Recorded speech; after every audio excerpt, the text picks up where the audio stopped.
ప్రార్థన చేసేవారు దేవుని నమ్మినవారు కాదు. కానుకలు ఇచ్చేవారు, వాక్యం వినేవారు, పాటలు పాడేవారు, ప్రసంగం చెప్పేవారు దేవుని నమ్మినవారు కాదు. నీ మాటల దూతరాయి మీకు ఇవన్నీ భక్తికి సంబంధించినవి మాత్రమే. ఎవరు దేవుని నమ్మినవారు అంటే భక్తిని చేస్తూ దాని శక్తిని ఆశ్రయించని వారు దేవుని నమ్మినవారు కాదు. భక్తి చేస్తూ దేవుని శక్తిని హృదయము నిండా, దేహము నిండా కలిగి ఉన్నవారు దేవుణ్ణి నమ్మినవారు. దేవునికి స్తోత్రం.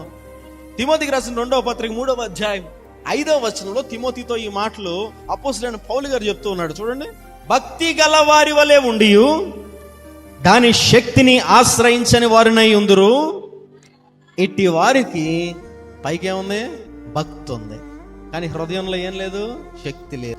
మందిరానికి వస్తున్నాం, మనకు భక్తి ఉంది, డౌట్ లేదు. అందులో శక్తి ఎంతమందికి ఉంది? శక్తి ఉంది నాలో, దేవుని శక్తి ఉంది. పాటలు పాడితే కాదు, నాలో శక్తి ఉంది, దేవుని శక్తి ప్రవహిస్తుంది. ఎవరు చెప్పగలరు అంటే కేవలం యథార్థవంతులకు మాత్రమే ఆ సత్తా దేవుడిస్తాడు. దేవునికి స్తోత్రం. వారు మనుషుల మీద ఆధారపడరు. వారు దేవుడికి వారికి మధ్యలో ఎవరొచ్చినా ఏదొచ్చినా దాన్ని ఉండనివ్వరు, దాన్ని రానివ్వరు.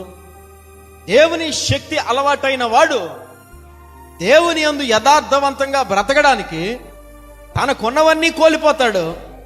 మధ్యలో ఎవరొచ్చినా ఏదొచ్చినా ఉండనివ్వడు.